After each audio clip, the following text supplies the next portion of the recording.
নমস্কার, your internet school চ্যানেলে তোমাদের সকলকে স্বাগত। তো আজকে আমরা তোমাদের ক্লাস 9 এর রায় ও মার্টিন কোশ্চেন ব্যাংক অনুসারে ভূগোল বিষয়ের প্রথম পর্যায়ক্রমিক মূল্যায়নের মডেল সেট 14 এর প্রশ্নগুলোর সমাধান করব। তো দেরি না করে চলো ভিডিওটা শুরু করা যাক। প্রথমে সঠিক উত্তরটি বেছে লেখো। একটা বলেছে পৃথিবীর নিরক্ষীয় ব্যাস ও মেরু ব্যাসের মধ্যে পার্থক্য হলো। সঠিক অপশনটা হচ্ছে অপশন বি 43 কিমি। পরে দিয়ে বলেছে পৃথিবীর পরিধি প্রথম নির্ণয় করেন। সঠিক অপশন হচ্ছে অপশন সি এরাটোস্থেনিস। পরে 3 বলেছে সূর্যের উত্তরায়ণ শুরু হয়। সঠিক অপশন হচ্ছে অপশন ডি 22শে ডিসেম্বর। পরে 4 বলেছে ভারতের প্রদত্ত কোন শহরে পৃথিবীর আবর্তন বেগ বেশি। সঠিক অপশন হচ্ছে অপশন এ চেন্নাই। পরে 5 বলেছে প্রদত্ত কোনটি সামাজিক সম্পদ। সঠিক অপশন হচ্ছে অপশন সি বিদ্যালয়। পরে 6 বলেছে তালচের কয়লা খনিটি কোন রাজ্যে অবস্থিত। সঠিক অপশন হচ্ছে অপশন বি উড়িষ্যা। পরে 7 বলেছে ভারতের প্রাচীনতম তৈল খনি হলো। সঠিক অপশন হচ্ছে অপশন সি ডিগবয়। এবার 2 বলেছে শূন্যস্থান পূরণ করো। একটা বলেছে মহাবিষুব বলা হয় ড্যাশ তারিখকে। উত্তরটা হচ্ছে 21শে মার্চ। 2 বলেছে বেডফোর্ড লেভেল পরীক্ষাটি করেন বিজ্ঞানী ড্যাশ। উত্তরটা হচ্ছে আলফ্রেড রাসেল ওয়ালেস। এবারে 3 বলেছে ভারতের বৃহত্তম লিগনাইট কয়লা খনি হলো ড্যাশ। উত্তরটা হচ্ছে নেভেলি। পরে 3 বলেছে শুদ্ধ অথবা অশুদ্ধ লেখো। একটা বলেছে উচ্চতা বৃদ্ধির সঙ্গে দিগন্ত রেখার পরিধি ক্রমশ হ্রাস পায়। এটা হচ্ছে অশুদ্ধ। পরে 2 বলেছে কোরিওলিস বলের প্রভাব মেরু অঞ্চলে বেশি হয়। এটা শুদ্ধ।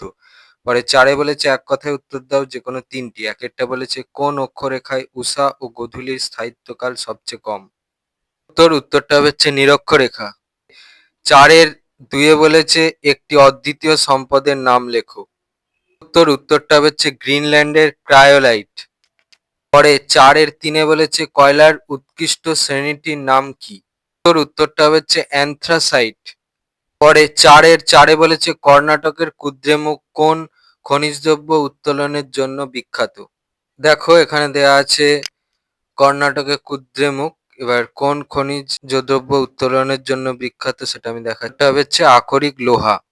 5 বলেছে নিচের প্রশ্নগুলির উত্তর দাও। বিকল্প প্রশ্নগুলি লক্ষণীয়। একটা বলেছে জিওড বলতে কি বোঝো। উত্তর এখান থেকে এই পর্যন্ত লিখবে। 5 অথবাই বলেছে বামন গ্রহের দুটি বৈশিষ্ট্য লেখো।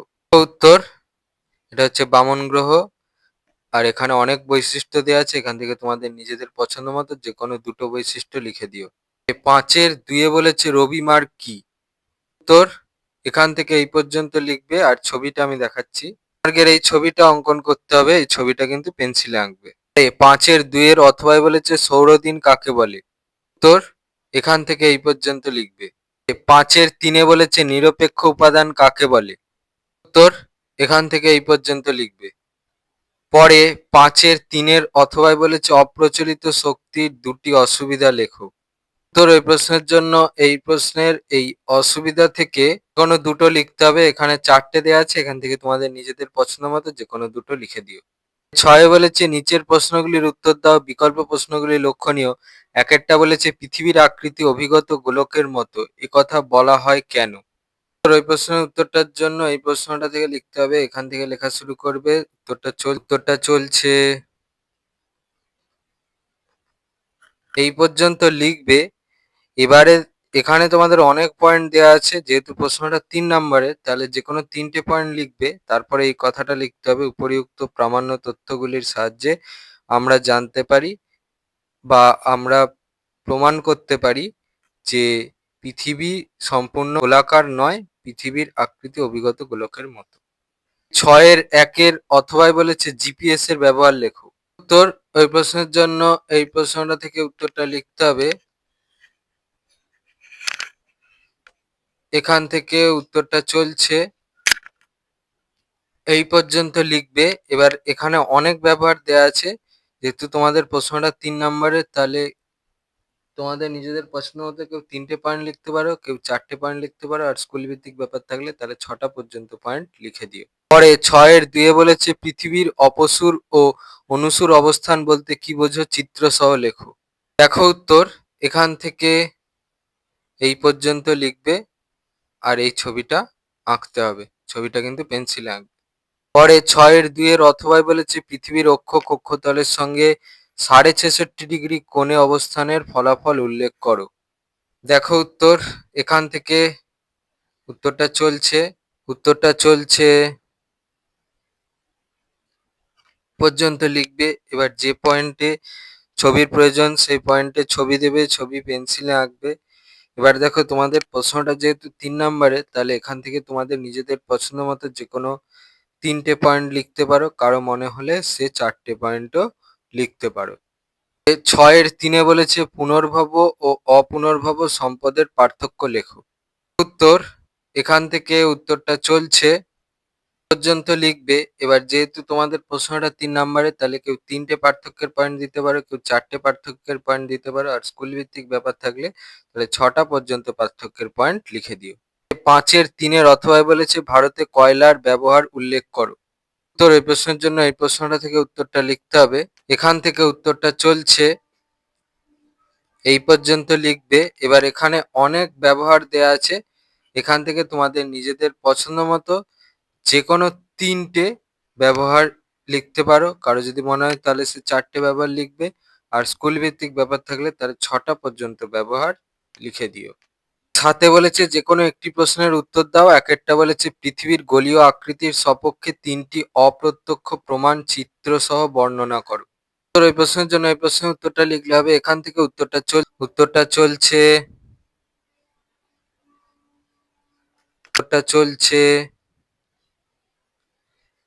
এই পর্যন্ত লিখবে। এবার যেহেতু তোমাদের প্রশ্নে বলেছে চিত্র সহ, তাহলে তোমরা যা যা পয়েন্ট লিখবে তার ভিতরে যেন একটা বা দুটো পয়েন্টে অবশ্যই ছবি দেওয়া আছে এরকম পয়েন্ট এখান থেকে বেছে লিখে দিও। আর ছবিগুলো পেন্সিলে আঁকবে। কারো মনে হয় সে ৫টা পয়েন্ট লিখতে পারো, যদি কারো মনে হয় সে ৬টা পয়েন্ট লিখতে পারো। আর স্কুল ভিত্তিক ব্যাপার থাকলে তখন ৮টা পর্যন্ত পয়েন্ট লিখে দিও। ৭-এর ২-এ বলেছে পৃথিবীতে কিভাবে দিন-রাত্রি হ্রাস-বৃদ্ধি হয় চিত্রসহ বর্ণনা দাও। উত্তর এই প্রশ্নের জন্য এই প্রশ্নের উত্তরটা লিখলে হবে। এখান থেকে উত্তরটা চলছে এই ছবিটা আঁকবে, ছবিটা পেন্সিলে আঁকবে, এই পর্যন্ত লিখবে। ৮-এ বলেছে প্রদত্ত ভারতের রেখা মানচিত্রে নিম্নলিখিতগুলি উপযুক্ত নাম ও প্রতীক চিহ্ন সহ চিহ্নিত করো। ১-এরটা বলেছে ভারতের বৃহত্তম তৈল খনি, ২-এ বলেছে ঝরিয়া কয়লা খনি, ৩-এ বলেছে তারাপুর পারমাণবিক বিদ্যুৎ কেন্দ্র, ৪-এ বলেছে ভারতের বৃহত্তম তৈল শোধনাগার, ৫-এ বলেছে বায়লাটিলা লৌহ খনি অঞ্চল। পেন্টিংটা দেখে নাও, আমি তোমাদের করে দিয়েছি। ছিল তোমাদের ক্লাস 9-এর ভূগোল বিষয়ে রায় ও মার্টিন কোশ্চেন ব্যাংক অনুসারে প্রথম পর্যায়ক্রমিক মূল্যায়নের মডেল সেট 14-এর প্রশ্নগুলোর সমাধান। তো এটা তো ছিল মডেল সেট 14-এর প্রশ্নগুলোর সমাধান। এর আগে আমি মধ্যশিক্ষা পর্ষদ প্রদত্ত নমুনা প্রশ্নপত্র থেকে শুরু করে মডেল সেট 13 পর্যন্ত সমস্ত মডেলের ভূগোল বিষয়ের সমাধান করে দিয়েছি। সেগুলো তোমরা এই ভিডিওর ডেসক্রিপশনে দেখবে প্লেলিস্ট আছে, সেখানে তোমরা ভিজিট করো। ভিজিট করলেই এই মডেল কোশ্চেন সেটের যে সমাধানের ভিডিওগুলো আছে সেগুলো তোমরা দেখতে পেয়ে যাবে। তো তোমাদের যদি এই ভিডিওটা ভালো লেগে থাকে তাহলে ভিডিওটাকে অবশ্যই লাইক করে দাও এবং আমাদের চ্যানেলটাকে অবশ্যই সাবস্ক্রাইব করে দাও। এই ধরনের ভিডিও নোটিফিকেশন জলদি পেতে হলে আমাদের চ্যানেলটাকে সাবস্ক্রাইব করার পাশাপাশি পাশে থাকা বেল আইকনে গিয়ে অবশ্যই ক্লিক করে দাও, যাতে করে ভিডিও আপলোড হওয়ার সাথে সাথেই তোমরা তার নোটিফিকেশন পেয়ে যাও। আর দেখবে ভিডিও ডিসক্রিপশনে আমাদের টেলিগ্রাম এবং হোয়াটসঅ্যাপ গ্রুপের লিঙ্ক দেওয়া আছে, সেখানে তোমরা জলদি জয়েন করে যাও, যাতে করে সাজেশনের পিডিএফ গুলো তোমরা জলদি কালেকশন করে নিতে পারো। আর হ্যাঁ, সাজেশনের ভিডিও খুব শীঘ্রই আসছে। তো আজকের মতো ভিডিওটা এই পর্যন্তই, দেখা হচ্ছে পরবর্তী ভিডিওতে।